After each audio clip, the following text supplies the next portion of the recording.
And second, I'm not very clear about the tax implications on these. I'm investing in these ELSS. Actually, I have not engaged any of those. I have started only 6 months back, so I'm not very clear about the tax implications on these. So ji can you please clarify this? जी जरूर जरूर।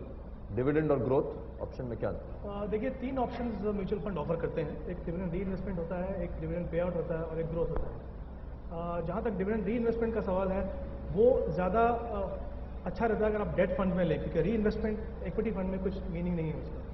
जहाँ तक dividend payment और growth का जो सवाल है, उसमें ये होता है कि ग्रोथ ऑप्शन के अंदर आपको फंड जो है कोई भी डिविडेंड नहीं देगा, क्योंकि फंड जो है फ्रॉम टाइम टू टाइम जो डिविडेंड डिक्लेयर करते हैं, अगर आप पे आउट ऑप्शन लेंगे तो आपको डिविडेंड आपको मिलेगा।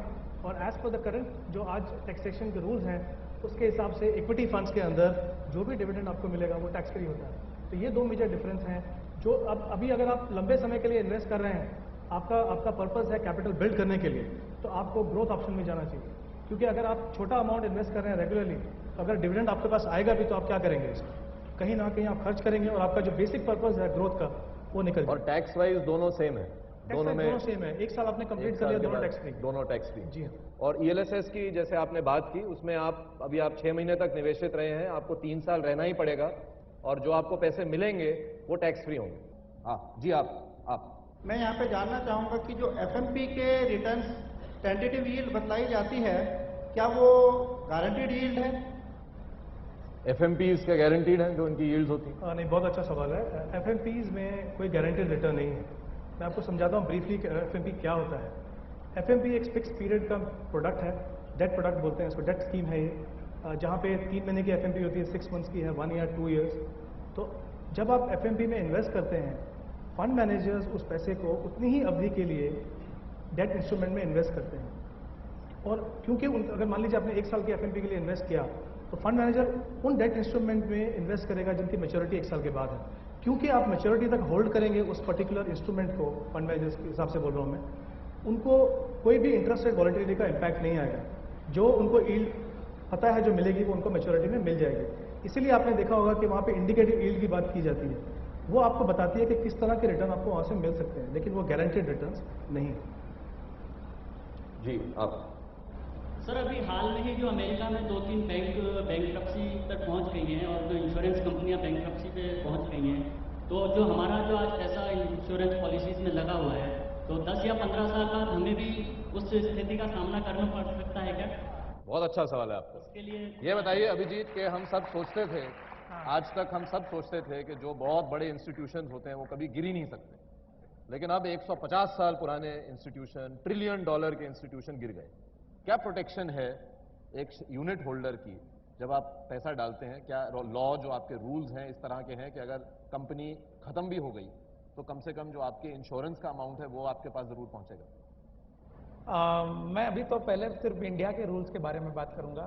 तो इंडिया में ऐसा है कि IRDA quarterly solvency margin regulate करता है, और सॉल्वेंसी मार्जिन ये है कि अगर नुकसान भी हो गया कंपनी को, तो भी उसका शेयर कैपिटल से पॉलिसी होल्डर को पैसा मिल जाएगा, और उसमें एक्स्ट्रा मार्जिन भी रखी है। Actually solvency margin is 150%.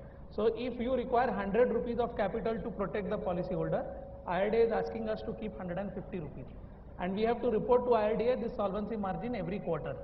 कि हर क्वार्टर हमें बताना है, और अगर IRDA को लगता है कि ये कंपनी की सिचुएशन खराब हो रही है तो they take proactive stance.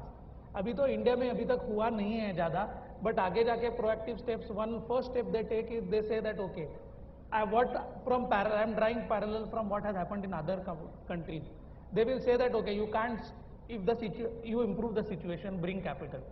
That is not happening. You stop fresh sales. If the fresh sales, पहला तो फिर नया तो बंदा नहीं आएगा उसमें, अटकेगा नहीं, फिर वो they will actively search for buyers for this. Because normally what happens is there is a problem with a particular portfolio, particular kind of investment. When you separate that, normally the company is good. So then there you will always find buyers. So उस हिसाब से IRDA तो regularly monitor कर रहा है कि policy holder is protected. जी, वो lady जो है वहाँ। जी आप। Can you please suggest some good investment options in which we can invest to secure the future of our kids?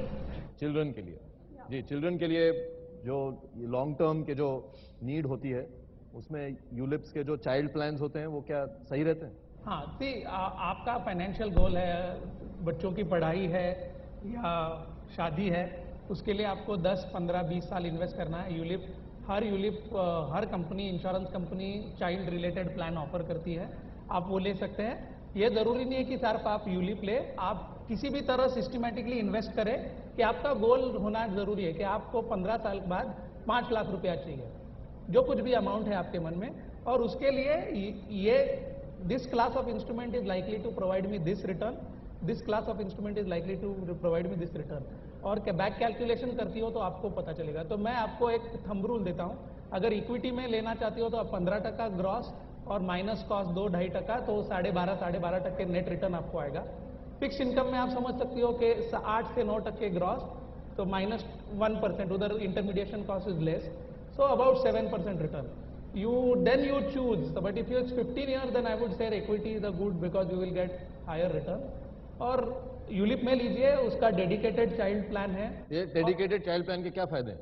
C, dedicated child plan का फायदा एक्चुअली जमा, अगर if you survive there is no extra benefit compare to others, तो उसमें return हो गए, हाँ, return मिल गया। लेकिन अगर the family earning member for some reason some mishap happens to him, then what happens is the sum assured, जो child plan का स्पेशलिटी है कि जो सम अश्योर्ड है वो आपको इमीडिएटली मिलेगा, which will help you, and accumulation will continue to happen because insurance company will pay that premium. आप सबका बहुत बहुत धन्यवाद कि आज आप आए। नमस्कार आप दोनों। कोटा में फाइनेंशियल प्लानिंग की पाठशाला खत्म होने के बाद हमारा अगला पड़ाव है अजमेर।